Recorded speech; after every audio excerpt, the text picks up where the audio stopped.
हाय मुलांनो, आज आपण 16th लेसन बघणार आहोत ज्याचं नाव आहे वॉटर म्हणजेच पाणी. Can you recall? तुम्ही हे आठवू शकता का? थोडे आठवा बघू. What happens when a spoonful of sugar, sawdust and soil are added to a glass of water? तर पाण्याच्या एका ग्लासमध्ये जर एक चमचाभर साखर ॲड केली, सॉडस्ट म्हणजे जी वाळू असते की नाही, वाळू ती, आणि सॉईल म्हणजे काय तर माती, जर ती ॲड केली तर काय होईल? जर शुगर ॲड केली तर ते काय होईल? पाण्यामध्ये पूर्णपणे विरघळेल.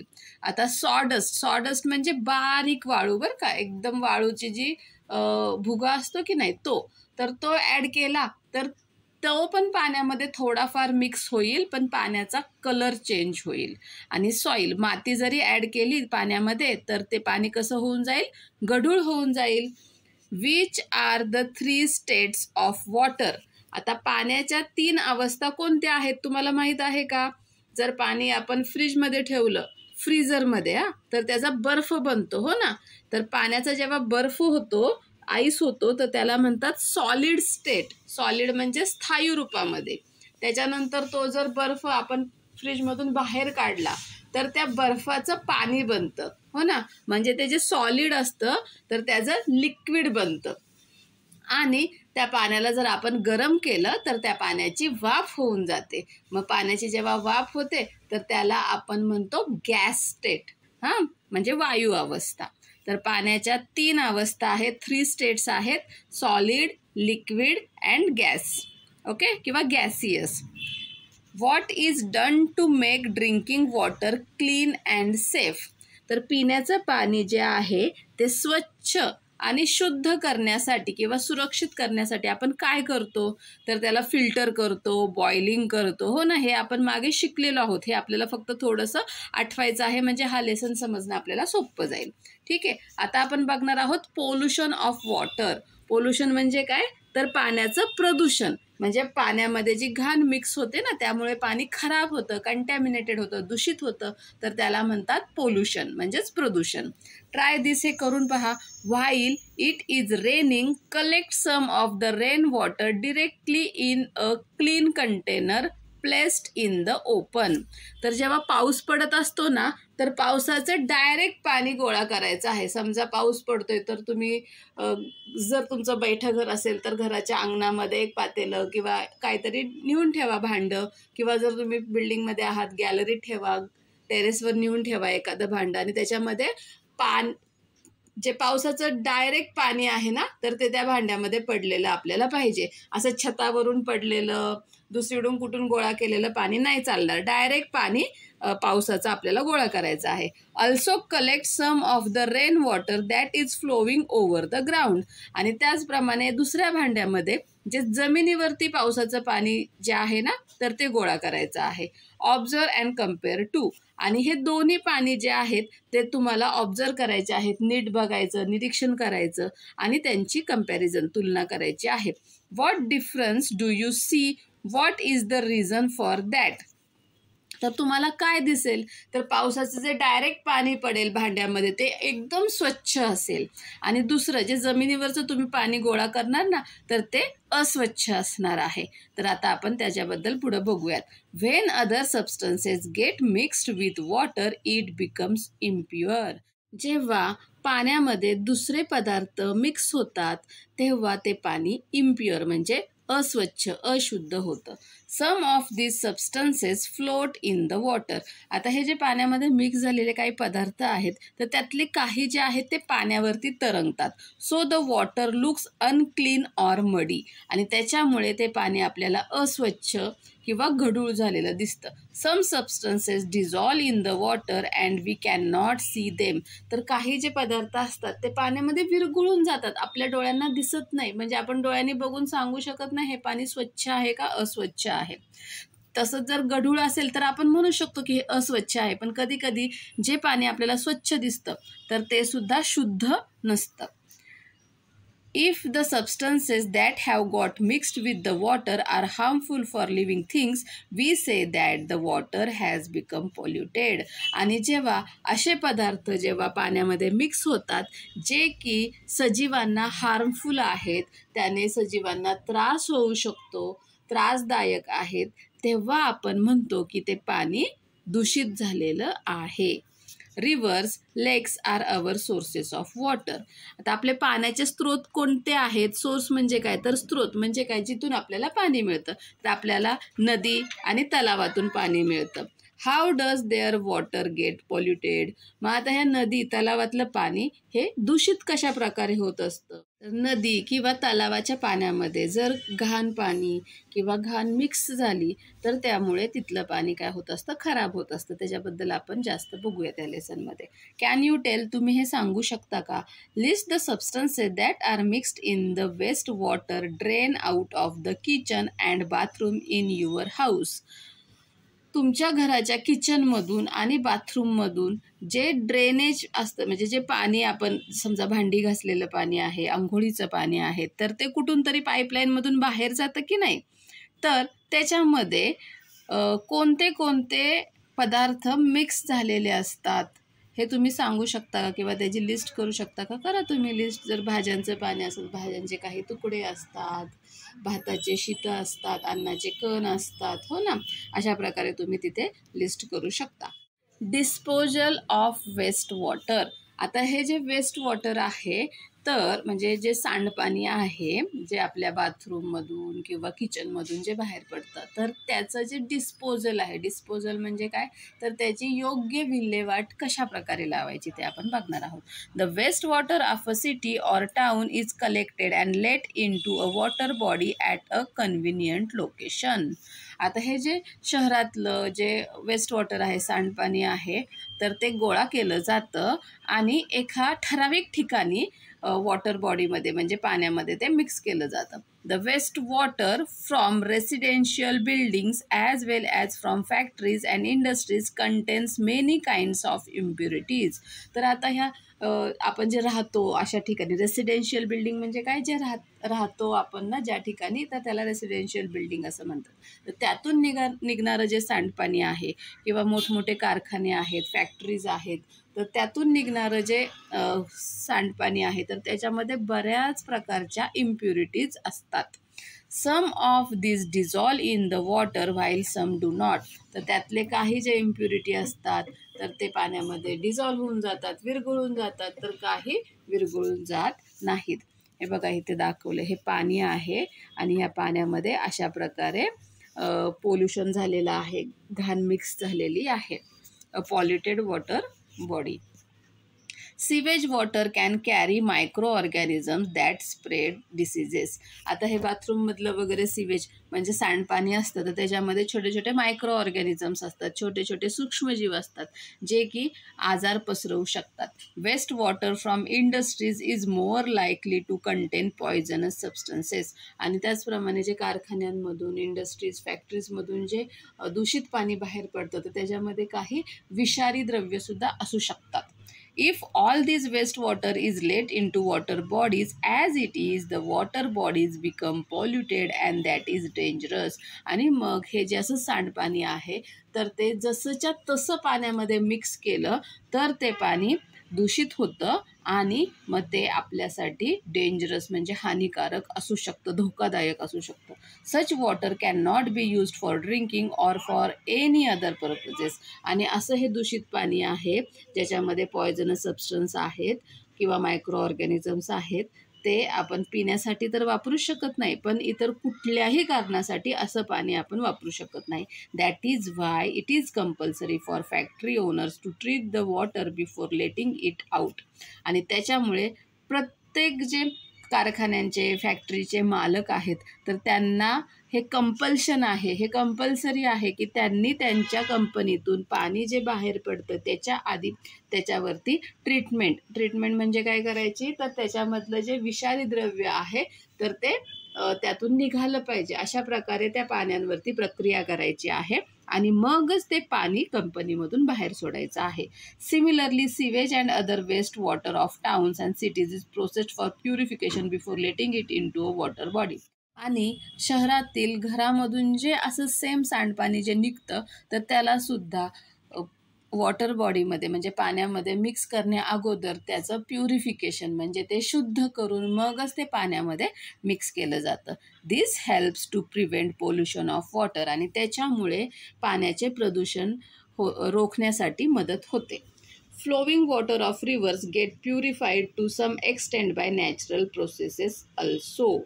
आता जे नदीचं वाहतं पाणी आहे तिथं तर कोण प्युरिफिकेशन करत नाही, ते कोण शुद्ध करत नाही, तर ते नैसर्गिकरित्याच थोड्या प्रमाणामध्ये शुद्ध होत असतं.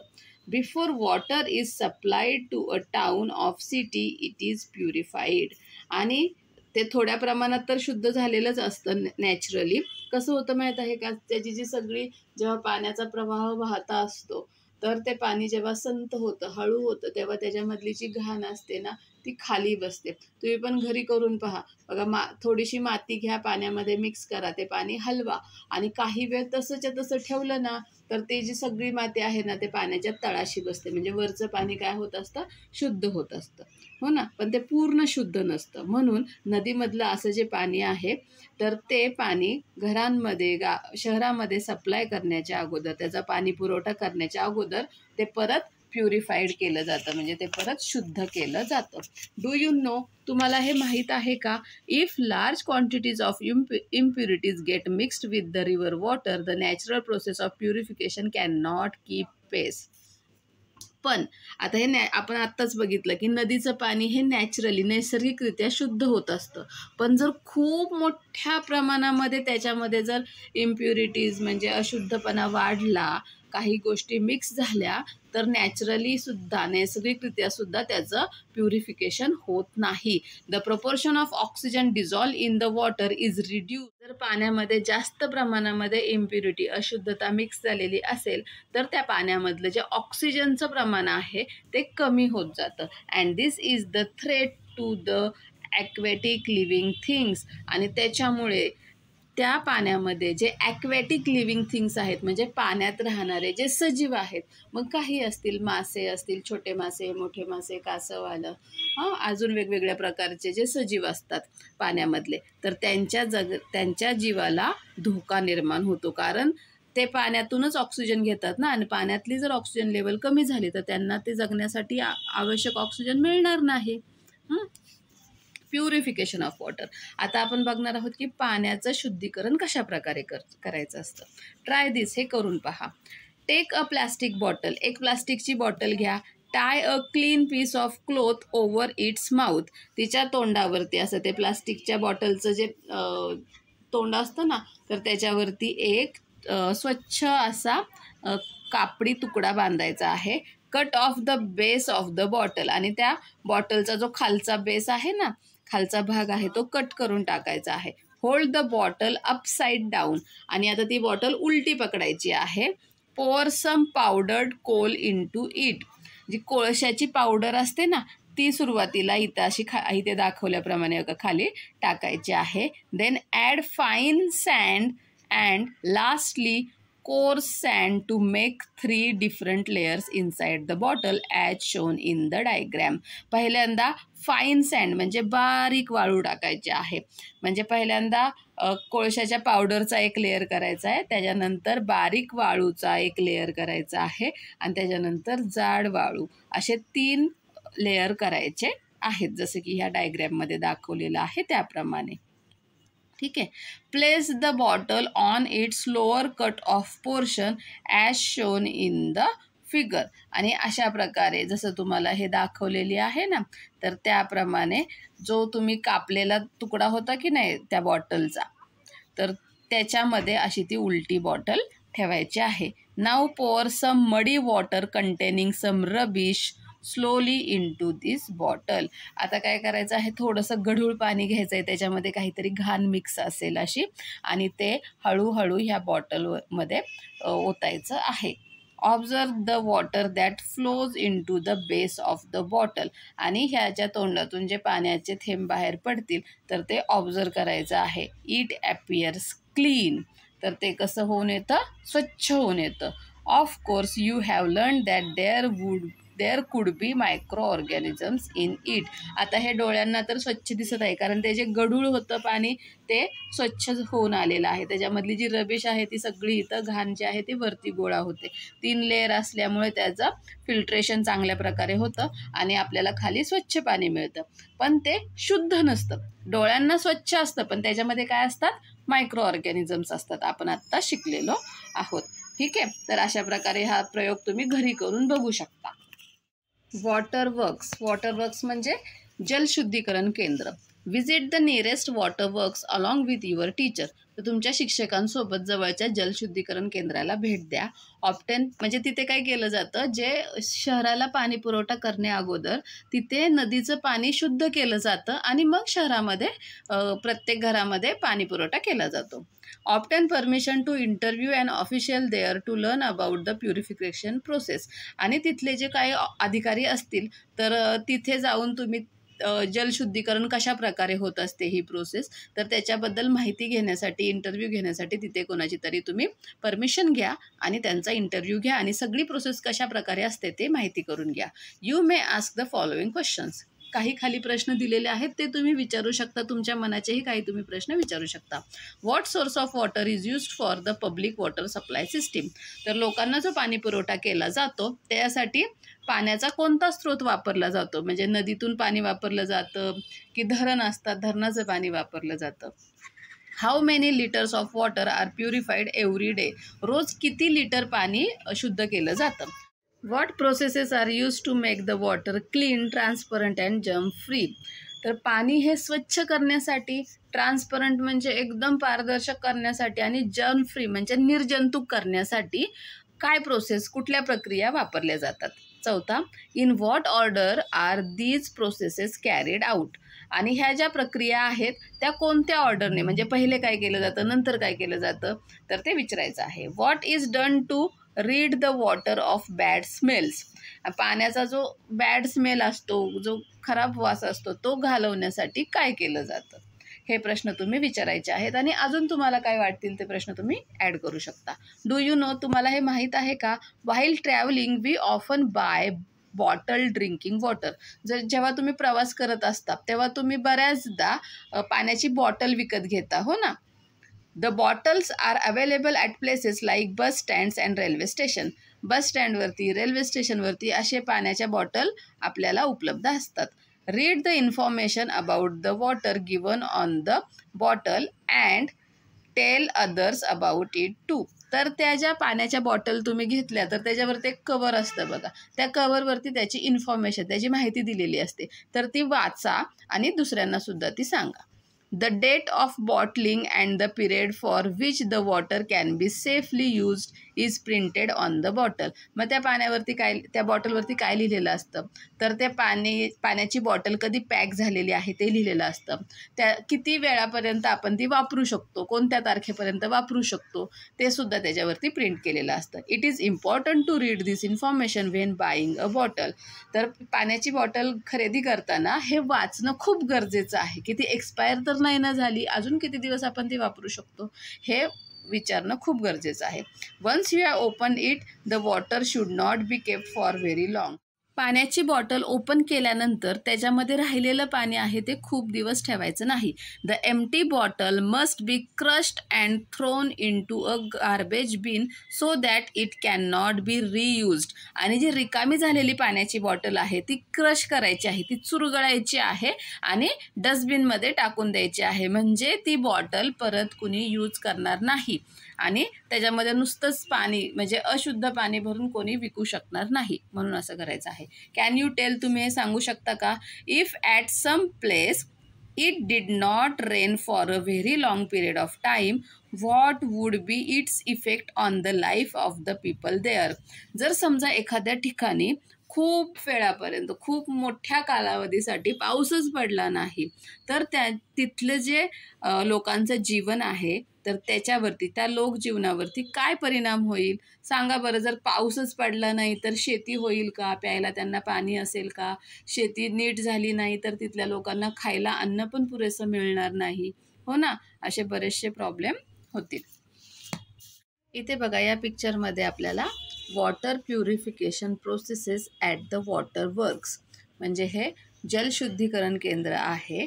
तर तिथे कोणत्या कोणत्या प्रोसेस होतात वॉटर प्युरिफाय करण्यासाठी, पाणी शुद्ध करण्यासाठी, त्या दाखवलेल्या आहेत. तर पहिल्यांदा आहे settling. The water from the water source is allowed to stand in large tanks. Settle व्हायचं म्हणजे पाणी आहे ना ते शांत होऊ द्यायचं. पाणी शांत झाले की काय होतं, त्याच्यामध्ये असलेली जी घाण आहे ती खाली तळाशी जाऊन बसते. तरी ते जे वॉटर सोर्समधून पाण्याच्या काही स्रोत असतील, म्हणजे नदी असेल किंवा धरण असेल, त्यातून पाणी घेतलं जातं आणि मोठ्या टँक्समध्ये ते असं शांत होऊ दिलं जातं. Alum is also use to help the process of settling. आता ह्या सेटलिंगच्या प्रोसेससाठी ॲलम म्हणजे तुरटीसुद्धा वापरली जाते. जर पाणी खूप गढूळ असेल तर त्याच्यामध्ये तुरटी फिरवली की त्यातली जी माती आहे ती खाली तळाशी जाऊन बसते. तर इथे आपण तुरटीसुद्धा यूज केली जाते. त्याच्यानंतर आहे ऑक्सिजनेशन. ऑक्सिजनेशन म्हणजे काय, तर air and water are allowed to mix with the help of the pumps.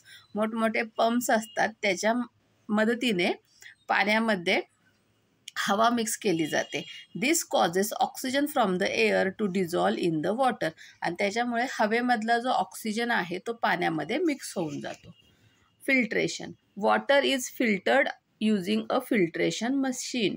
इथे मोठमोठ्या फिल्टर मशीन असतात, त्याचा वापर करून जे पाणी आहे ते फिल्टर केलं जातं. आणि क्लोरिनेशन. तर chlorine is mixed in the water to kill the germs in it. तर पाण्यामध्ये क्लोरीन मिक्स करतात आणि क्लोरीनमुळे पाण्यामध्ये असलेले जे जर्म्स आहेत, जंतू आहेत, ते मरून जातात आणि पाणी शुद्ध होतं. ठीक आहे. हे जे फोटोग्राफ्स कर्टसी आहेत, म्हणजे हे फोटोग्राफ्स कुठून भेटले, तर Parvati water works PMC Pune, पुण्यामधल्या पुणे म्युन्सिपल कॉर्पोरेशन आहे, पुणे महानगरपालिकेतील पर्वती इथलं हे जलशुद्धीकरण केंद्र आहे. तर तिथून हे फोटोज घेतलेले आहेत. ओके. आता बघूयात आपण नेक्स्ट. फेमाईन. फेमाईन म्हणजे दुष्काळ. Water evaporates continuously. जे जमिनीवरती जे पाणी आहे त्याची सतत वाफ होत असते. That is why places where it does not rain for a long time experience a drought. आणि म्हणूनच जिथे पाऊस पडत नाही, जिथे पाण्याचं प्रमाण कमी असतं, खूप वेळासाठी जिथे पाऊस पडला नाही आहे, तर त्या ठिकाणी दुष्काळ पडतो. At such places, the water level falls in rivers, wells, lakes, bunds and dams. अशा ठिकाणी जी पाण्याची जी पातळी असते, म्हणजे नदीमधलं जे पाणी असतं तर ते खाली जातं. विहिरीतील, तलावातील जे बंधारे आहेत तर त्यातली सुद्धा पाण्याची पातळी जी आहे, पाण्याची लेवल आहे ती खाली जाते. Some of these may even go dry. यातले काही सुकूनसुद्धा जातात, कोरडे पडतात. The land also dries up due to evaporation. आणि हे पाण्याची जी वाफ होते त्याच्यामुळे जमिनीमध्ये सुद्धा जो ओलावा असतो ना, त्याची पण वाफ होऊन जाते आणि जमीनसुद्धा सुकून जाते, वाळून जाते. Humans and animals suffer from scarcity of water. तिथले जे मनुष्य आहेत, प्राणी आहेत, तर त्यांना पाण्याचा अभाव सहन करावा लागतो. पाण्याची टंचाईचा त्रास होतो. There is no water for agriculture. शेतीसाठी सुद्धा त्यांना पाणी भेटत नाही. This condition is called a famine. आणि यालाच आपण फेमाईन म्हणजेच दुष्काळ असं म्हणतो. A famine is a natural disaster. आणि हे फेमाईन जे आहे म्हणजे दुष्काळ जे आहे ते नैसर्गिक संकट आहे. Grain and fodder become scarce during a famine. दुष्काळाच्या वेळेस ग्रेन म्हणजे जे धान्य आहे, पिकं आहेत ती, आणि फॉडर म्हणजे चारा, जो की गुरांना, प्राण्यांना घातला जातो, तर तो सुद्धा खूप कमी येतो. You may have read about a famine in our state or country or in another part of the world. तर तुम्ही आपल्या राज्यामध्ये, जिल्ह्यामध्ये, देशामध्ये किंवा जगाच्या कुठल्या तरी भागामध्ये असा दुष्काळ पडलेला तुम्ही कधीतरी ऐकलंच असेल किंवा वाचलं असेल. People living there have to face a lots of hardship. तिथे राहणाऱ्या लोकांना खूप साऱ्या संकटांचा सामना करावा लागतो. Animals and plants in those parts also suffer. तिथे असलेल्या लोकांना तर सामना करावाच लागतो, त्याचप्रमाणे तिथे असलेले जे प्राणी आहेत, वनस्पती आहेत, तर त्यांना सुद्धा त्रास होतो. The government temporarily moves people and animals from famine-stricken areas to safe places where they can be provided with water, food, grains and fodder. मग तिथलं जे सरकार असतं ते ज्या ठिकाणी दुष्काळग्रस्त भाग आहेत तेथील लोकांना, प्राण्यांना एका सुरक्षित जागी हलवतात थोड्या वेळासाठी, जेथे की त्यांना पाणी, अन्न आणि गुरांसाठी चारा उपलब्ध असेल. Fodder camps are set up to take care of domestic animals. जे पाळीव प्राणी आहेत त्यांची काळजी घेण्यासाठी फॉडर कॅम्प्स म्हणजे असे कॅम्प्स असतात जिथे गुरांना ठेवतात आणि तिथे त्यांना चारा आणि पाण्याची सोय केलेली असते. व्हॉट्स द सोल्युशन? यावर उपाय काय आहे सांगा बरं. Your class will be visiting a lake which is far away from the city. तर तुमचा जो क्लास आहे तर त्यांना एक व्हिजिट द्यायला नेलेला आहे की जे तुमच्या शहरापासून खूप लांबवरती एक तलाव आहे अशा ठिकाणी तुम्ही गेलेला आहात. Arrangements have to be made for the day's drinking water. मग तुम्हाला खूप लांबपर्यंत जायचं आहे ना, मग तुम्हाला दिवसभरात जे पाणी पिण्यासाठी लागणार आहे मग त्याच्यासाठी अरेंजमेंट्स करायच्या आहेत. मग कशा प्रकारे तुम्ही पाण्याचे अरेंजमेंट कराल? तर तुम्ही प्रत्येकजण स्वतःसाठी तर बॉटल तर आणणारच एक एक पाण्याची भरून, हो ना. ज्याला जास्त जमेल त्यांनी जास्त पाण्याच्या बॉटल्स आणा, किंवा जे छोटे छोटे कॅन असतात पाण्याचे ते सुद्धा तुम्ही तुमच्या गाडीमध्ये ठेवू शकता ज्याच्यातून तुम्ही जाणार आहात अशा प्रकारे. आणि जर लागलंच मध्ये काही दुकानं असतील काय असतील तिथून तुम्ही पाण्याची बॉटल विकत घेऊ शकता.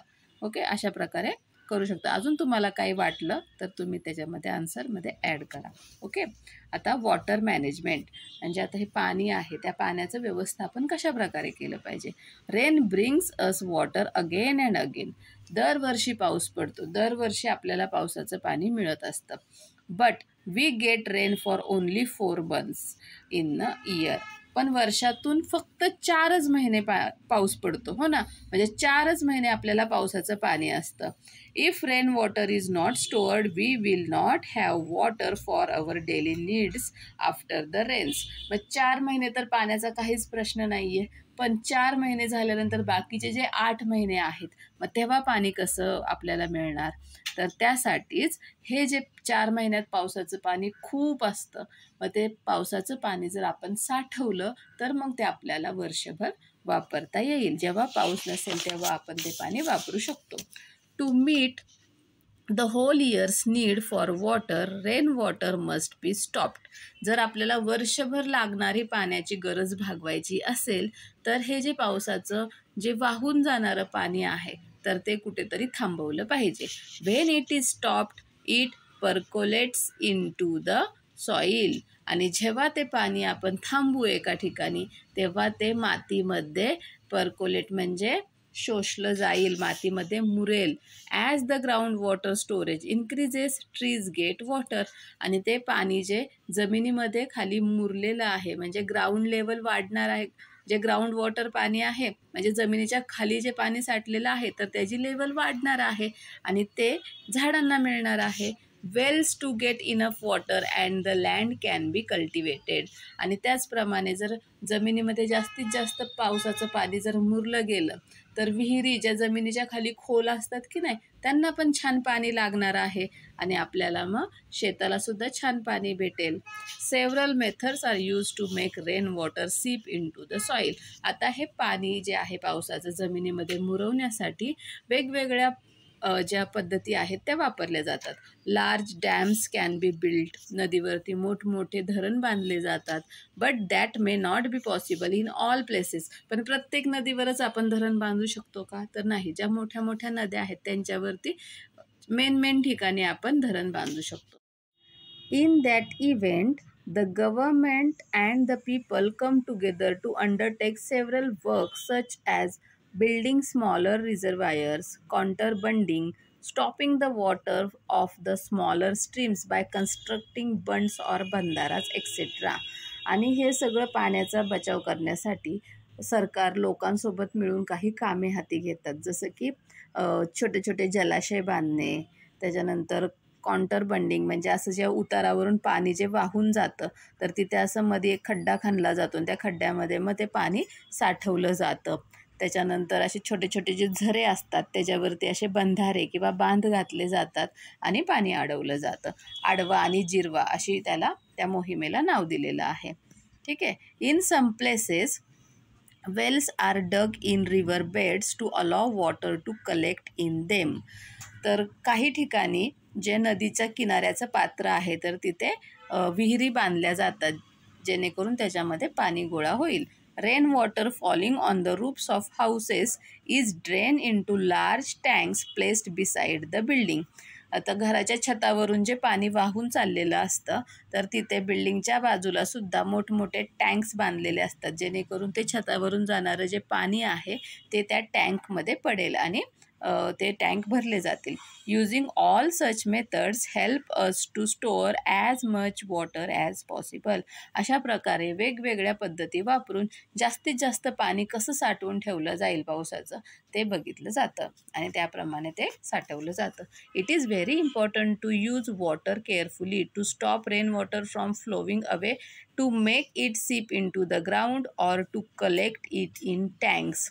तर पाणी खूप काळजीपूर्वक वापरणं गरजेचं आहे.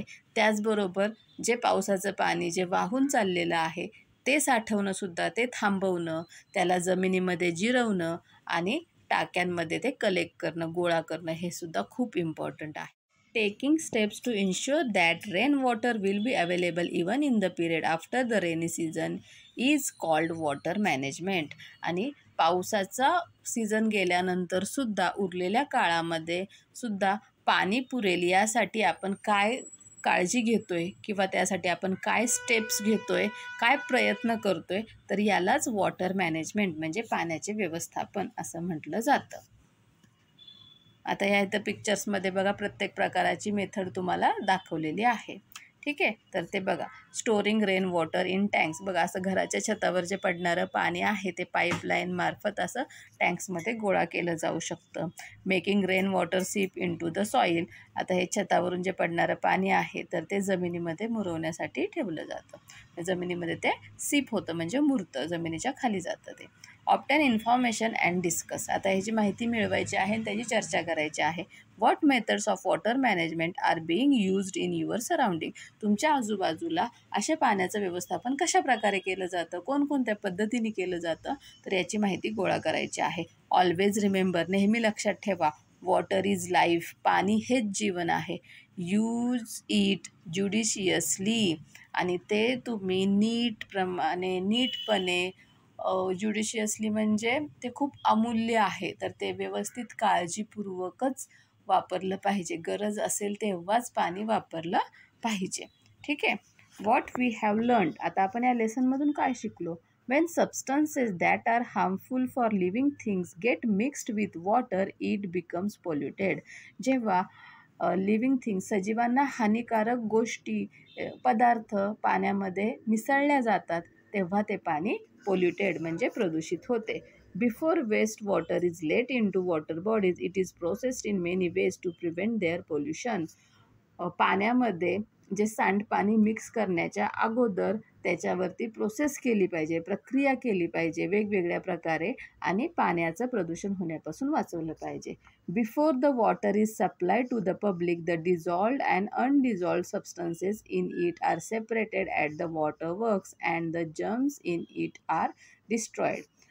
पाण्याचा पुरवठा लोकांना करण्यापूर्वी त्या पाण्यामध्ये जे मिक्स झालेले आहेत, विरघळलेले आहेत किंवा न विरघळलेले जे पदार्थ आहेत ते वेगळे केले जातात आणि त्यातले जे जंतू आहेत तर ते पाणी निर्जंतुकसुद्धा केलं जातं आणि ही सगळी प्रक्रिया जी आहे ते वॉटर वर्क्स म्हणजे जलशुद्धीकरण केंद्रावरती केली जाते आणि त्याच्यानंतरच मग ते सगळ्यांना पाण्याचा पुरवठा केला जातो. If it does not rain for a long time, it leads to a drought or famine. जर एखाद्या ठिकाणी खूप काळासाठी पाऊस पडला नाही तर मग तिथे दुष्काळाची परिस्थिती येते. Famine conditions affect humans as well as animals and plants of that region. ज्या ठिकाणी दुष्काळ पडलेला आहे त्या दुष्काळामधील तेथील जे मनुष्य आहेत, माणसे आहेत, त्यांना तर त्रास होतोच, पण त्याचसोबत तिथले जे प्राणी आणि वनस्पती आहेत तर त्याच्यावर सुद्धा त्याचा परिणाम होत असतो. Water management means stopping or storing water or letting it percolate into the ground to make it available even after the rainy season. पाण्याचं व्यवस्थापन म्हणजे काय तर जे पावसाचं वाहून जाणारं पाणी आहे ते थांबवणे, ते साठवणे किंवा ते जमिनीमध्ये मुरवणे, जेणेकरून पावसाळ्यानंतर सुद्धा लोकांना पाणी वापरण्यासाठी उपलब्ध होईल. तर ह्याला म्हणतात पाण्याचं व्यवस्थापन. तर समजला लेसन? Bye bye.